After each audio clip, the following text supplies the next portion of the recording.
الحمد لله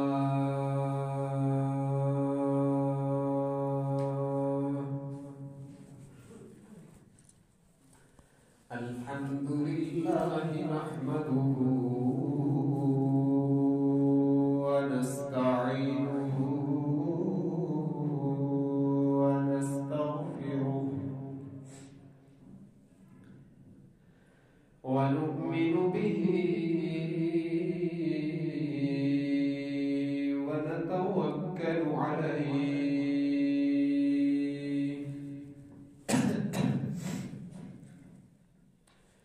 ونعوذ بالله من شرور أنفسنا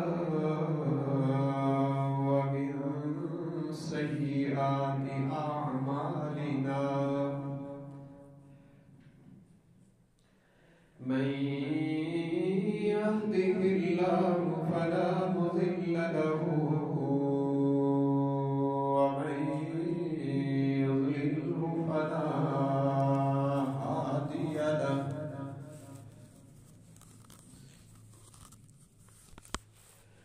ونشهد أن لا إله إلا الله وحده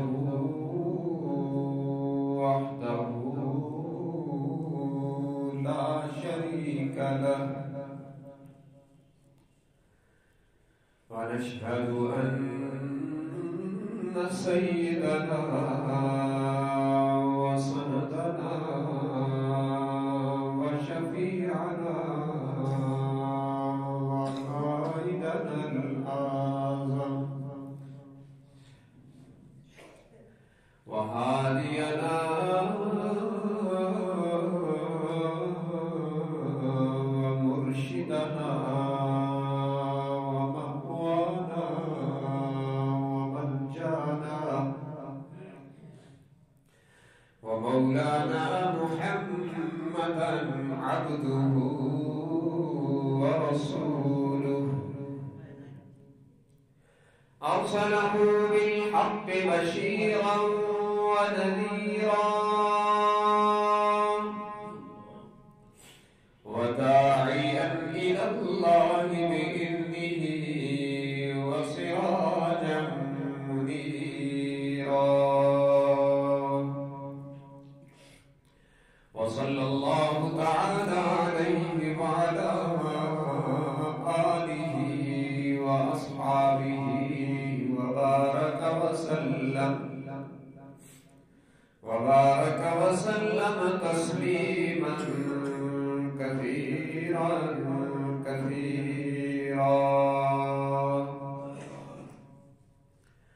أما بعد فأعوذ بالله من الشيطان الرجيم بسم الله الرحمن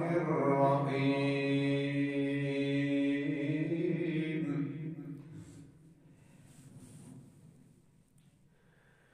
فأما من أوتي كتابه بيمينه فسوف يحاسب حسابا يسيرا وينقلب إلى أهله مسرورا وقال النبي صلى الله تبارك وتعالى عليه وسلم من نوكش فقد هلك أو كما قال النبي صلى الله تبارك وتعالى عليه وسلم صدق الله وصدق رسوله النبي الأمي الهاشمي الأمين الكريم ونحن على ذلك لمن الشاهدين والشاكرين والحمد لله رب العالمين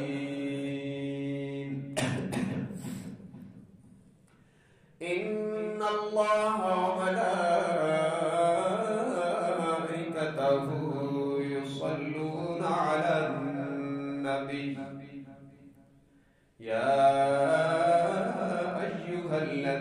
آمنوا صلوا عليه وسلموا تسليما اللهم صل على محمد وعلى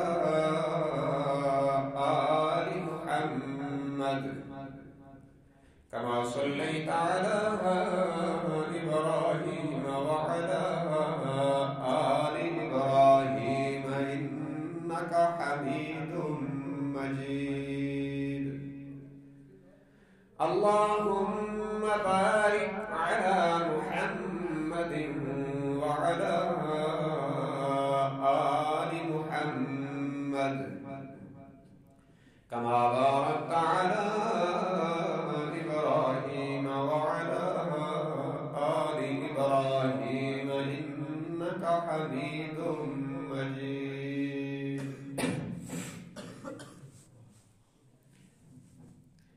حاضرین گرامی قدر،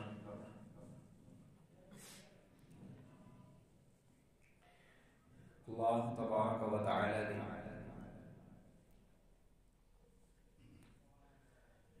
انسانیت کی ہدایت کے لیے حضرات انبیاء کرام علیہم الصلوات و تسلیمات کا جو مبارک سلسلہ حضرت آدم علیہ السلام کی ذات بابرکات سے جاری فرمایا، اسے حضرت محمد صلی اللہ علیہ وسلم کی اولو العزم ہستی پر مکمل فرما دیا۔ جیسے آپ صلی اللہ علیہ وسلم کی ذات اقدس پر سلسلہ نبوت کی تکمیل ہو گئی، اسی طرح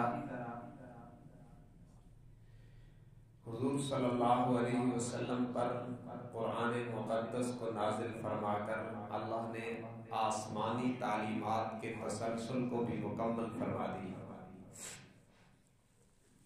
قرآن آخری وحی،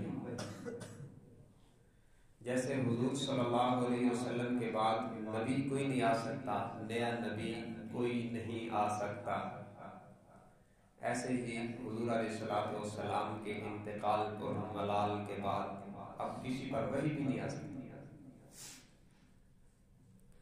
تو قرآن عالمی منشور ہے ہدایت کا، اسی لیے اسے ہدی للناس کہا کہ ساری انسانیت کے لیے اللہ کی طرف سے پیغام ہدایت، اس کا نام قرآن مقدس ہے۔ انسانیت کی ہدایت کے لیے عالمی منشور ہے، قیامت تک آنے والے آخری انسان کی ہدایت کے لیے منشور اور دستور کی کتاب قرآن ہے۔ اب دنیا میں ہم دیکھتے ہیں کہ ہمارے ملکوں کے جو لا ہے، قانون ہے، اس کی تشریح کرنے کے لیے اس کا ماہر چاہیے۔ یوں نہیں ہے کہ ہر بندہ پاکستان کے لا کی کتاب اٹھائے اور پڑھ کے خود تشریح کرے، بلکہ قوانین کے مشکل عقدوں کو حل کرنے کے لیے ہماری جو سپریم عدالتیں ہیں ان کو بھی معاون طلب کرنے پڑتے ہیں کہ قانون کی اس شک کا کیا مطلب ہے۔ یہ تو ہمارے دنیا کے انسانوں کے بنائے ہوئے قوانین کا حال ہے۔ جو قانون اللہ نے خود ساری انسانیت کی ہدایت کے لیے حضرت محمد صلی اللہ علیہ وسلم کے قلب پر اتارا، اس کا نام قرآن ہے، اور اس کو سمجھنے کے لیے بھی اس کا ماہر چاہیے۔ یوں نہیں کہ ہر بندہ اٹھ کر قرآن کی من مانی تشریح کرنے لگے۔ اس لیے جناب نبی مکرم صلی اللہ علیہ وسلم کے قلب اطہر پر قرآن نازل فرما کر رب العالمین نے آپ کو قرآن کا سب سے پہلا مبین اور مفسر بھی بنایا، اور جیسے آپ کے قلب اطہر میں قرآن کو محفوظ کرنے کی ذمہ داری اللہ نے خود لی ہے، ایسے ہی قرآن کے معانی اور مطالب اور مفاہیم اور اس کی تشریحات کو آپ کی زبان سے بیان کروانے کی ذمہ داری بھی اللہ نے خود لی۔ یہ 29واں پارہ ہے، سورہ قیامہ ہے۔ یہاں اللہ تبارک و تعالیٰ نے اس مضمون کو بیان فرمایا۔ ہوا یوں کہ ابتداء وحی میں جب جبرائیل علیہ السلام وحی لاتے اور حضور علیہ السلام کو قرآن پڑھ کے سناتے، آپ کے قلب اطہر پر وحی کا نزول ہوتا، تو آپ حضرت جبرائیل کے ساتھ پڑھنا شروع کر دیتے کہ کوئی لفظ بھول نہ جائے۔ تو اللہ تبارک و تعالیٰ نے فرمایا کہ آپ پڑھیے نہیں، سنیے، اور بھولنے کی فکر نہ کیجیے۔ فرمایا لا تحرک به لسانك لتعجل به ان علینا جمعه وقرآنه فإذا قرأناه فاتبع قرآنه ثم ان علینا بیانه۔ فرمایا میرے محبوب، آپ اپنی زبان مبارک کو جلدی جلدی حرکت نہ دیجیے، اس خطرے سے کہ کوئی لفظ رہنے نہ پائے، بھولنے نہ پائے، آپ اس کی فکر نہ کیجیے۔ ان علینا جمعہ وقرآنہ، ہم آپ کے قلب اطہر میں اس کو جمع بھی کریں گے اور آپ کی زبان مبارک سے اس کو جاری بھی فرمائیں گے۔ فَإِذَا قَرَأْنَاهُ فَاتَّبِعْ قُرْآنَهُ، بس جب ہم پڑھ لیں تو پھر آپ اس کی اتباع میں پھر پڑھیے۔ ہم آپ کے قلب اطہر میں جاری بھی فرمائیں، آپ کے قلب اطہر میں محفوظ بھی فرمائیں گے، آپ کی زبان سے اس کے الفاظ بھی جاری کروائیں گے۔ ثُمَّ إِنَّ عَلَيْنَا بَيَانَهُ، اور آپ کی مبارک زبان سے اس کے مطالب، مفاہیم اور تشریحات کی وضاحت بھی ہم خود کروائیں گے۔ اور دوسری جگہ فرمایا ہم نے آپ کے قلب اطہر میں قرآن اتارا لِتُبَيِّنَ لِلنَّاسِ مَا نُزِّلَ إِلَيْهِمْ، تاکہ آپ لوگوں کے سامنے اس کی وضاحت بھی فرما دیں۔ آزاد نہیں، یوں نہیں کہ جو چاہے، اور کن لوگوں کے لیے ہے؟ حضور کے جو مخاطب تھے، جن کے سامنے حضور نے صلی اللہ علیہ وسلم قرآن پڑھا، وہ اکثر عرب تھے، اور عرب بھی اصل عرب تھے۔ صحابہ کرام حضرت ابوبکر، عمر، عثمان، علی رضوان اللہ علیہ اجمعین، یہ تو وہ لوگ ہیں جو اصلی عرب ہیں، قریشی ہیں۔ ان کے لیے بھی اللہ نے اپنے نبی کو فرمایا ہم آپ کے قلب اطہر پہ اتاریں گے، محفوظ کروائیں گے، آپ کی زبان پر اس کے الفاظ جاری کروائیں گے، اور آپ کی زبان سے اس کی وضاحت بھی ہم خود کروائیں گے۔ ان کے لیے بھی قرآن کی وضاحت کرنے والا بندہ چاہیے۔ ہمارے جیسے لوگ جن کو عربی کی الف با بھی صحیح نہ آتی ہو، ہم اگر قرآن کی من مانی تشریح کرنے لگے تو اس کا نتیجہ گمراہی نکلے۔ اور یہ باتیں میں اس لیے کہہ رہا ہوں کہ آج کا جو دور ہے جس سے ہم گزر رہے ہیں، اور رمضان شریف آ رہا ہے، اور رمضان میں کیونکہ وہ لوگ جو ویسے دینی تعلیمات کو دیکھتے سنتے نہیں ہیں وہ بھی دیکھنے لگتے، اور ہمارے اکثر میڈیا سکالر اس وقت یوں کر رہے ہیں کہ قرآن کی آیات کی عقلی اور منمانی تشریح کر رہے ہیں۔ اور اس زمانے کے مطابق جو چیز عقل کی کسوٹی پر پوری اترتی ہے اس کو مانتے، اور جو چیز خلاف عقل ہوتی ہے اس کو چھوڑ دیتے۔ اور یوں ہی اس کا نتیجہ نکلتا ہے کہ مسجد الحرام سے مسجد اقصی تک تو معراج کو مانتے اور آگے کہتے ہیں کہ عقل بھی نہیں آتی۔ حضرت ابراہیم علیہ السلام نار نمرود میں گئے اور نار کا گلزار بن جانا آج کے دانشور کی عقل میں نہیں آتا، لہذا اس کی منمانی تشریح کرتے تھے۔ حضرت داؤد علیہ السلام زبور پڑھتے ہیں تو 7 پرندے اور پہاڑ بھی پڑھنے لگتے ہیں، لیکن یہ آج کے دانشور کی عقل میں نہیں آتی بات، وہ کہتے ہیں یہ سدائے باز گشت ہے۔ پھر معجزہ تو نہ ہوا، پھر اللہ نے اس کو کمال کے طور پر قرآن میں بیان کیا، اس کا کیا فائدہ؟ لیکن وہ کہتا ہے چونکہ یہ بات عقل میں نہیں آتی، اور مشاہدہ یہ ہے کہ بندہ پہاڑوں میں جا کر آواز دے تو چاروں طرف سے آواز آتی۔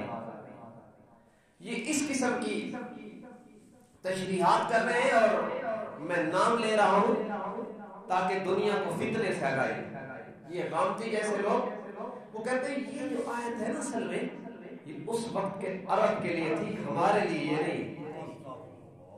تو پھر عربی منشور دونوں، جب قرآن کی کچھ آیات اس زمانے کے لیے ہو اور ہمارے لیے نہ ہو، تو بنیادی طور پر غلطی یہ ہے کہ وہ تشریح اپنی عقل سے کر رہے ہیں، جبکہ قرآن کی تشریح کے لیے سب سے پہلے مفسر محمد رسول اللہ ہے صلی اللہ علیہ وسلم۔ اللہ نے آپ کو مفسر اور مبین بنا کر بھیجا ہے۔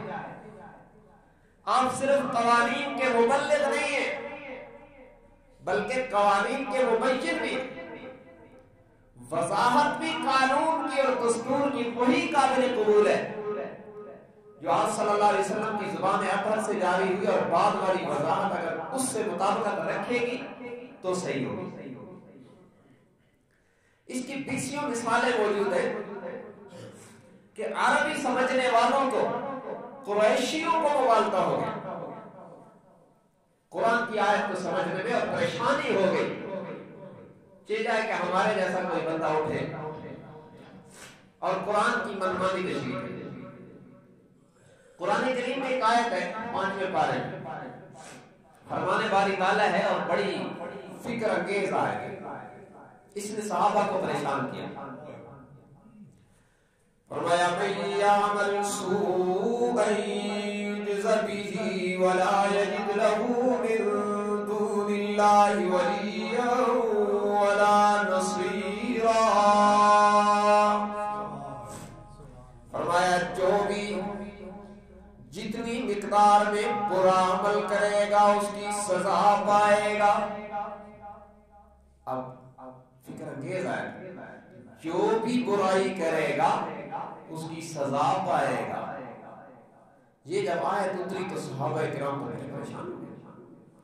برائی تو سوءن، یہ عربی والے جانتے ہیں سوءن نکرہ ہے، معمولی سے معمولی برائی کی ہوگی تو سزا ہوگی۔ اب اس آیت نے صحابہ کے دل لرزا دیا، مگر پریشان تو ہیں، لیکن یہ جرأت کون کرے کہ حضور علیہ السلام کی خدمت میں اقدس میں عرض کرے کہ یہ آیت کیا بتا رہی ہے۔ صحابہ کرام نے مشورہ کر کے حضرت ابو بکر صدیق کی ڈیوٹی لگائی کہ آپ حضور سے پوچھو۔ اب دیکھیں یہ سارے عربی ہیں، اصل عرب ہیں اصل، اور آیت بھی انہوں نے حضور کی زبان سے سنی، مگر سمجھ میں نہیں آ رہی، پریشان ہو گئے۔ تو حضور علیہ السلام کی خدمت میں حاضر ہوئے، آپ نے دیکھا چہروں کے رنگ اترے ہوئے، پریشان ہے۔ آپ علیہ السلام نے پوچھا کیا بات ہے؟ حضرت ابو بکر صدیق رضی اللہ تعالیٰ عنہ نے عرض کی یا رسول اللہ قرآن کی ایک آیت اتری ہے جسے ہم دل و زبان سے تصدیق کرتے ہیں، جس پر ہمارا ایمان ہے، لیکن ہم پریشان ہیں۔ قرآن میں ہے من یعمل سوءا یجز بہ، جو ذرہ برابر بھی برائی کرے گا تو سزا پائے گا. اب ذرہ برابر برائی کسی کو ذرا سا ترچھی نظر سے دیکھ لیا تو بھی برائی ہوگی. کسی جانور کو زور سے لاٹھی مار دی تو بھی برائی ہوگی. کسی چمٹی کو پاؤں کے نیچے دبا دیا تو وہ بھی ذرہ برابر برائی ہوگی. تو یہ اس سے کون بچ پائے گا؟ آپ نے فرمایا کہ اس آیت کا مطلب یہ ہے کہ ذرہ برابر بھی برائی ہوگی تو اس کا بدلہ تو دینا ہوگا، لیکن بدلہ یوں ہوگا کہ جب مومن کے پاؤں میں کانٹا بھی چبھے گا تو اس کا گناہ معاف ہو جائے گا. مومن کی کوئی چیز گم ہوگی اور وہ پریشان ہوگا تو اس کا گناہ معاف ہو جائے گا. مومن کے سر میں درد ہوگا تو اس کا گناہ معاف ہو جائے گا. مومن کو ایک دن کا بخار ہوگا تو ایک سال کے صغیرہ گناہ معاف ہو جائے گا. بلکہ مومن کو اگر مدینہ منورہ میں ایک دن کا بخار ہوگا تو ایک سال کے کبیرہ گناہوں کو جھاڑ دے گا. اس طرح آپ نے وضاحت فرمائی کہ یہ جزا یوں ہوگی. یہاں تک کہ اگر مومن نے اپنی رقم اس جیب میں ڈالی اور بھول کر اس جیب میں ہاتھ ڈالا اور وہ کہا کہ وہ میرے پیسے کہاں ہیں، اتنی پریشانی پر بھی اس کے گناہ معاف ہو گئے. اب یہ وضاحت جب حضور علیہ السلام نے فرمائی تو صحابہ کرام کے مرجھائے چہرے مسکرا ہوئے. یہ مطلب ہے. لیکن جب تک رحمت عالم صلی اللہ علیہ وسلم نے آیت کی وضاحت نہیں فرمائی تو ابو بکر و عمر جیسی ہستیاں پریشان ہو گئی. ان کو تو وضاحت پوچھنی پڑی اور میرے جیسا کوئی پنجابی اٹھ کے کہے گا بس ہمیں کسی سے پوچھنے کی ضرورت نہیں، قرآن کی من مانی تشریح ہم خود کر لیں گے. بھائی وَلَقَدْ يَسَّرْنَا الْقُرْآنَ لِلذِّكْرِ فَهَلْ مِن مُدَّكِرٍ. اس آیت کو یہ دانشور پڑھتے، اس کا معنی یہ ہے کہ ہم نے قرآن کو نصیحت کے لیے، ایک معنی یہ ہے کہ ہم نے قرآن کو نصیحت کے لیے آسان کر دیا. کوئی ہے جو نصیحت حاصل کرے؟ یہ آیت پڑھ کے کہتے ہیں کہ ہر بندے کو آتا ہے قرآن کو خود سمجھے اور خود تشریح کرے. تو بھائی اس کا مطلب یہ ہے کہ جو ہدایت والی آیات ہے، اللہ ایک ہے. قرآن کی سینکڑوں آیات میں اس مضمون کو اللہ نے بیان کیا ہے اور یہ آسان ہے، ہر کوئی اس سے ہدایت لے سکتا ہے. جو قانونی پیچیدگیاں ہیں اور جو مشکلات قرآن کہلاتی ہیں وہ ہر کسی کے بس کی بات نہیں ہے. وہاں تو علماء کو کھپنا پڑتا ہے آیت کو سمجھنے کے لیے. یہ ایسے آسان نہیں کہ ہر آیت آسان ہو. جب عربی جاننے والوں کو معلم کی ضرورت پڑی ہے تو قیامت تک آنے والی امت کو بھی ماہر قرآن سے قرآن سمجھنے کی ضرورت پڑتی رہے گی. جب عربی جاننے والوں کو رحمت للعالمین کی خدمت میں جا کے قرآن سمجھنا پڑا تو قیامت تک آنے والوں کے لیے بھی یہ قانون ہے کہ حضور کے ورثاء علماء کی خدمت میں جا کے قرآن کو سمجھنا ہوگا تو تب ہدایت ملے گی. اگر ہر بندہ اپنی من مانی تشریح کرنے لگے گا اور قرآن کو کھول کر اپنی عقل کے لیے اپنی عقل کے مطابق سمجھنے لگے گا تو فتنوں کے دروازے کھول بیٹھے. اسی لیے یہ غامدی جیسے لوگ اس وقت کہہ رہے ہیں کیونکہ قرآن میں آتا ہے رمضان کے روزوں کا جہاں بیان ہوا ہے وہاں اللہ تبارک و تعالیٰ نے فرمایا من کان منکم مریضا او علی سفر فعدۃ من ایام اخر کہ جو شخص تمہیں مریض ہو، بیمار ہو، روزہ نہ رکھ سکتا ہو یا مسافر ہو اور سفر کی مشقت میں روزہ نہ رکھ سکتا ہو تو اس کو چاہیے کہ فعدۃ من ایام اخر دوسرے دنوں میں روزے رکھ لے. یرید اللہ بکم اليسر ولا یرید بکم العسر. اللہ تمہارے لیے آسانی چاہتا ہے، مشکل نہیں چاہتا. اب اس آیت کو ان لوگوں نے پڑھ کے کہا کہ جس دن شاپنگ پہ جانا ہو عورت روزہ نہ رکھے، کیونکہ یہ مشکل ہے. جو بچوں کو دودھ پلا رہی ہے تو پکی چھٹی ہے روزے کی، چونکہ یہ مشکل ہے. یہ اس طرح کر کے ایسی تشریحات کی جس کو ہماری پبلک نے بھی کہا واہ واہ، اب تک تو ہمیں مولویوں نے مشکل میں ڈال رکھا، اب تو مزے ہو گئے. لیکن یہ ہے کہ علماء جو بتلا رہے ہیں اس کے تحت روزہ چھوڑا تو قضا تو کریں گے، اور وہ جو بتلا رہے ہیں اس کے تحت روزہ چھوڑ کے پکی چھٹی کر دیں گے. یہ فتنوں کے دروازے. بلکہ ایک دانشور نے تو اس آیت کو پڑھ کے یوں کیا، جون جولائی کے روزے تھے، اس نے اعلان کیا کہ بھائی اس سال جون جولائی کے روزے ہیں لہذا کوئی نہ رکھے، یہ دسمبر جنوری میں رکھنا. کیوں؟ اس نے کہا یرید اللہ بکم اليسر ولا یرید بکم العسر، اللہ تمہارے لیے آسانی چاہتا ہے، تنگی نہیں چاہتا. یہ تو تنگی ہے کہ گرمیوں کے روزے. اب کیا مسئلہ ہے؟ مسئلہ یہ ہے کہ حضور کو چھوڑ کر قرآن کی اپنی تشریح کر رہے ہیں، صحابہ کو حضور کو چھوڑ کر قرآن کی اپنی تشریح کر رہے ہیں. اس وجہ سے مشکل پیش ہے. اور یاد رکھیں قرآن کی آیت نازل ہوئی، ایسا بھی ہوا قرآن کی آیت نازل ہوئی اور صحابی نے ایک مفہوم سمجھ کے عمل کیا، عربی جاننے والے نے، اور وہ اس سے غلطی ہوئی. قرآن کی آیت نازل ہوئی کلوا واشربوا حتى يتبين لكم الخيط الأبيض من الخيط الأسود من الفجر. روزے کا سحری کا اختتام بیان ہوا کہ اس وقت تک کھاتے پیتے رہو جب تک سفید دھاگا سیاہ دھاگے سے واضح نہ ہو جائے.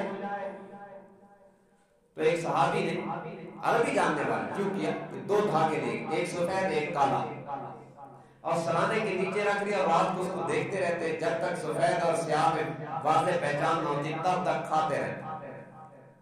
حضور کی خدمت میں عرض کیا تو آپ نے فرمایا واہ بھائی واہ، تیرا سرانہ تو اتنا بڑا ہے اس کے نیچے زمین آسمان آ گئے. تو حیران ہوئے کہ یہ کیا بات ہے؟ آپ نے فرمایا بھائی یہ دھاگے مراد نہیں ہے، وہ صبح صادق والا دھاگا مراد ہے. یہ جو تم نے سمجھے ہیں یہ مراد نہیں ہے.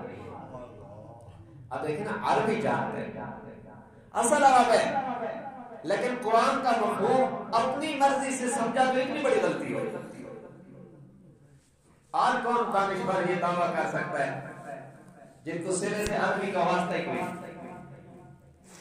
اس سے بھی اگلی بات، صحابی رسول حضرت عدی ابن حاتم، یہ عدی ابن حاتم طائی کا بیٹا ہے رضی اللہ عنہ، اور سابقہ کتابوں کا عالم ہے، تورات جانتے ہیں، انجیل جانتے ہیں. حضور کی خدمت اقدس میں آ کے سوال کیا کہ یا رسول اللہ صلی اللہ علیہ وسلم، قرآن کا ایک دعویٰ ہے جو مجھے سمجھ میں نہیں آیا، کیا ہے؟ فرمایا قرآن کہتا ہے اتخذوا احبارهم ورهبانهم اربابا من دون اللہ، کہ اہل کتاب نے، یہود و نصارہ نے اپنے علماء کو اللہ کے علاوہ رب بنا دیا تھا، جبکہ ہم نے تو اپنے علماء کو اللہ کے علاوہ رب نہیں بنایا. ہم نے تو علماء کو رب نہیں بنایا. قرآن کہتا ہے کہ یہ یہود و نصارہ نے اللہ کے علاوہ اپنے علماء کو رب بنا دیا. آپ نے فرمایا کہ کیا تم نے اپنے علماء کو یہ اختیار دیا کہ نہیں کہ جو چاہے حلال کر دیں جو چاہے حرام کر دیں؟ تو انہوں نے عرض کی کہ ہاں یہ اختیار تو ہمارے علماء کو ہے. فرمایا یہی تو رب کا منصب ہے جو تم نے اٹھا کے علماء کو دے دی. تو قرآن تو صحیح کہہ رہا ہوں کا، اب سمجھ میں آئی قرآن کی آیت. صحابی رسول ہے، سب کا کتابوں کا عالم ہے، عربی دان ہے، عربی جانتا ہے، اس کی زبان عربی ہے، لیکن قرآن کے مفہوم کو سمجھنے میں عاجز ہو گیا کہ ہمیں سمجھ میں نہیں آیا قرآن کیا کہہ رہا ہے. تو سبق ہمیں کیا ہے کہ ہم اس میں آزاد نہیں ہیں، اور یہ کتاب ایسا نہیں ہے کہ بغیر ماہر کے ہم اس کا مفہوم خود بنانے لگے اور اپنی مرضی کے مفاہیم تراشنے لگے. تو اس سے فتنوں کے دروازے کھولیں گے، ہدایت کے دروازے نہیں کھولیں گے۔ اس کے لیے ماہرین کی خدمات ہر دور میں ضروری ہے۔ بلکہ میں اس سے بھی آگے بڑھ کے ایک اور عجیب مثال آپ کو دینے لگا ہوں۔ ایک ایسی شخصیت کو قرآن کے مفہوم سمجھنے میں پریشانی ہوئی کہ صحابہ بھی مشکل مسائل کے حل کے لیے جس کے دروازے پہ نظر آتے ہیں وہ سیدہ عائشہ صدیقہ رضی اللہ عنہا، جو امت کی خواتین میں شریعت کی سب سے بڑی ماہرہ، مفسرہ، محدثہ، فقیہہ، جن کا انتخاب ہی اس لیے ہوا کہ وہ پیغمبر علیہ الصلوۃ والسلام کی گھریلو زندگی کو محفوظ کر کے امت کے سامنے پیش کریں۔ اسی لیے خالی الذہن خاتون کو بالکل ابتدائی عمر میں اللہ نے چن کر اس کام کے لیے متعین فرمایا کہ ابو بکر کی بیٹی حضور کے قریب رہ کر آپ سے دین اسلام کو، قرآن کو، سنت کو سیکھے گی اور رحلت کے بعد پھر امت کی رہنمائی کرے گی۔ تو جس کا انتخاب ہی شریعت کی وضاحت کے لیے، جس کے سینے کو رب نے شریعت کو محفوظ کروانے کے لیے چن کر منتخب کیا، اور جن کے شب و روز حضور علیہ السلام کے ساتھ گزرے۔ قرآن کی ایک آیت نازل ہوئی جو میں نے ابھی خطبے میں پڑھی تھی، جو بظاہر بالکل آسان آیت ہے، لیکن سیدہ عائشہ صدیقہ رضی اللہ عنہا کو سمجھنے میں اس آیت نے پریشان کر دیا کہ اس کا کیا مطلب ہے۔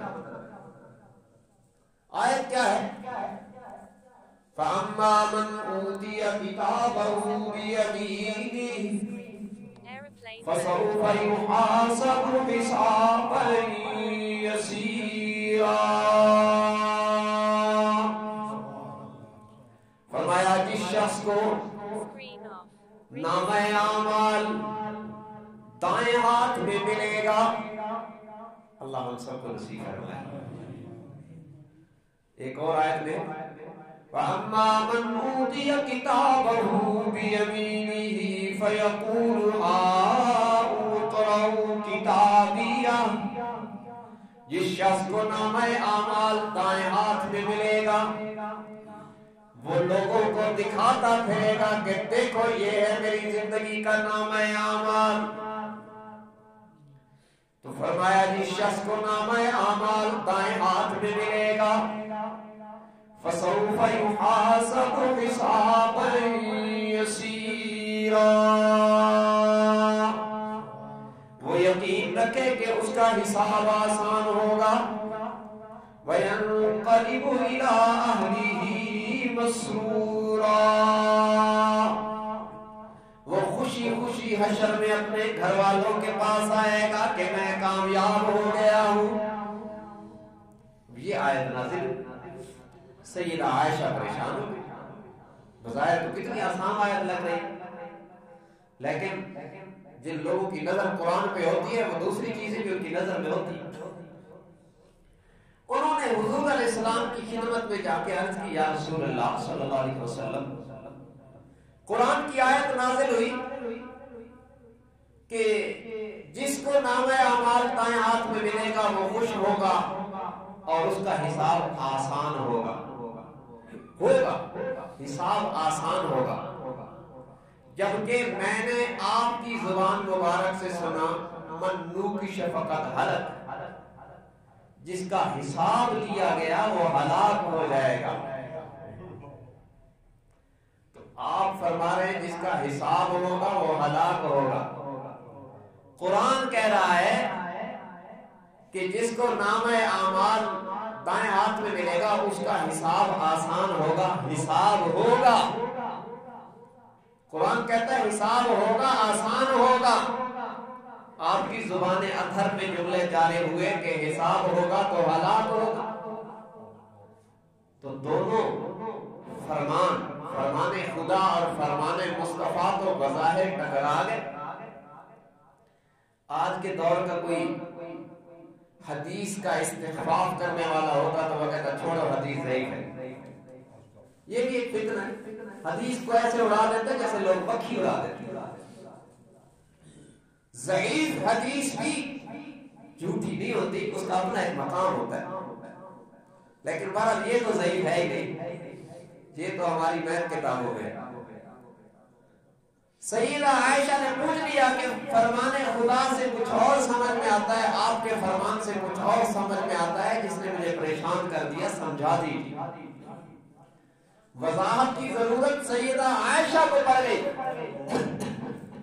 اتنا گہرا علم جس خاتون کا کہ رحلت نبوی کے بعد جب صحابہ کو کسی مسئلے میں مشکل پیش آ جاتی تو وہ سیدہ عائشہ کے دروازے پر جاتے اور مسئلے کا حل پوچھتے۔ اتنی بڑی فقیہہ ہے، لیکن مسئلہ سمجھ میں نہیں آ رہا کہ اس کا کیا جواب ہے۔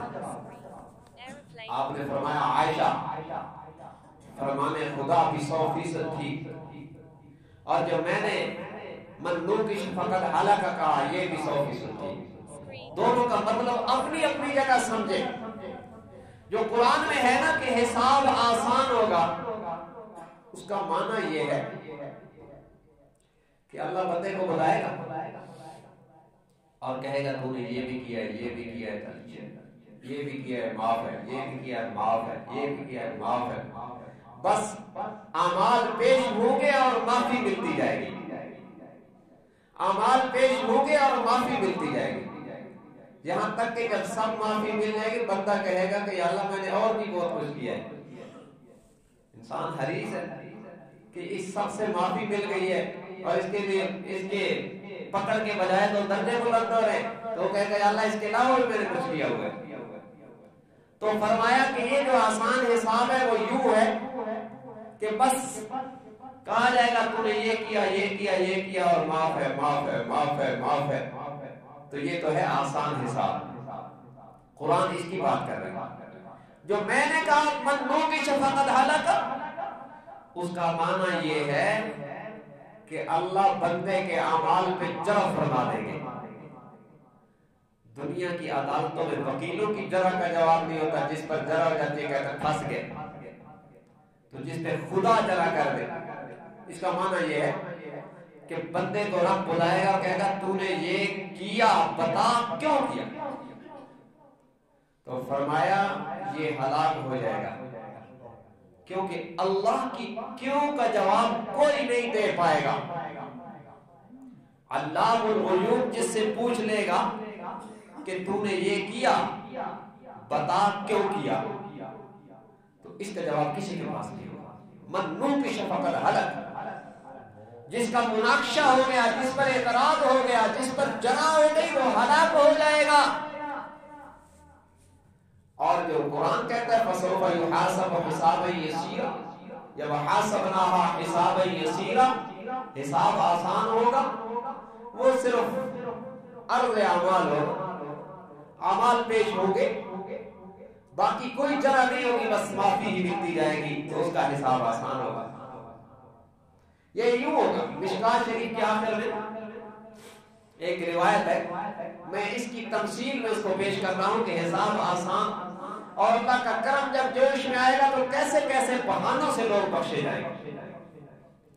ایک روایت میں ہے کہ عالم حشر میں اللہ اپنی رحمت کا اتنا اظہار فرمائے گا کہ ابلیس کو بھی بخشش کی امید لگ جائے گی، اگرچہ اس کی بخشش نہیں ہوگی، لیکن وہ بھی سر اٹھا کے دیکھے گا کہ میرے لیے بخشش کا اعلان تو نہیں ہونے والا۔ تو مشکوٰۃ کے آخر میں ایک روایت ہے، دو قسم کے لوگ اللہ کے سامنے پیش ہوں گے، جن کے اعمال اتنے برے ہوں گے نا کہ فوراً ان کے لیے آرڈر ہوگا کہ جاؤ جہنم میں۔ تو کیسا منظر ہوگا، فوراً جن کے لیے جہنم کا آرڈر ہو جائے۔ تو بھاگ کے چلے جائیں گے، جہنم میں چلے جائیں گے. لیکن ساری جہنم میں یہ لوگ زیادہ شور کریں گے. تو اللہ فرشتوں سے فرمائیں گے کہ ان کو ذرا باہر نکال کے لاؤ. ساری جہنم میں سب سے زیادہ شور یہ کر رہے ہیں. تو ان کو دوبارہ اللہ کی عدالت میں لایا جائے گا اور اللہ تبارک و تعالی اپنے جلال میں ان سے پوچھیں گے کہ سب سے زیادہ تمہاری آواز بلند ہے، سب سے زیادہ شور تمہارا ہے، کیوں؟ وہ عرض کریں گے یا اللہ ہم اس لیے چیخو پکار کر رہے تھے کہ ابھی بھی ہمیں آپ کی رحمت سے امید تھی کہ ہو سکتا ہے ہماری چیخو پکار پر، ہمارے رونے پر آپ کی رحمت جوش میں آ جائے اور ہمیں نجات مل جائے. اب عجیب بات ہے، اللہ کی طرف سے اعلان ہوگا فوراً بلا توقف، فوراً کہ جاؤ تمہارا جہنم میں. اب دلچسپ بات ہے، ان میں سے ایک دوڑ کے جہنم میں چلا جائے گا اور دوسرا وہی کھڑا رہے گا. ایک دوڑ کے جہنم میں چلا جائے گا اور دوسرا وہی کھڑا رہے گا، نہیں جائے گا. اللہ فرشتوں سے فرمائیں کہ وہ جو دوڑ گیا اس کو بھی بلا کے لاؤ. آپ دونوں کو حاضر کیا جائے گا. جو دوڑ کے جائے گا اس سے اللہ تبارک و تعالیٰ اس سے بھی پوچھیں گے، جو نہیں جائے گا اس سے بھی پوچھیں گے. جو دوڑ کے جائے گا اس سے اللہ تبارک و تعالیٰ پوچھیں گے کہ جہنم میں تو دوڑ کے چلا گیا. وہ کہے گا یا اللہ میں نے سوچا کہ میں نے دنیا میں تو آپ کی بات نہیں مانی، چلو آج تو مان لے اور جلدی جلدی مان لے. اللہ فرمائیں گے چلو جاؤ جنت. یہ ہے کہ بس بہانے سے بخشش ہو جائے گی. دوسرے بندے سے رب پوچھے گا کہ یہ تو دوڑ کے چلا گیا، میری مان لی اور تو گئے تو نے یہاں بھی نہیں مانی. وہ کہے گا یا اللہ میرا ایمان ہے کہ آپ کا فرمان سچا ہے اور میں نے قرآن میں پڑھا تھا کہ جو ایک دفعہ جہنم سے نکال دیا جائے گا دوبارہ اس کو آپ نہیں بھیجیں گے. تو میں تو اس لیے کھڑا ہوا کہ آپ کا فرمان پر حق ہے. اللہ فرمائیں گے تو نے بھی سچ کہا ہے، چل تو بھی جنت میں چلا جائے. تو بھائی میں عرض کر رہا ہوں کہ قرآن جس کو آسان حساب کہتا ہے.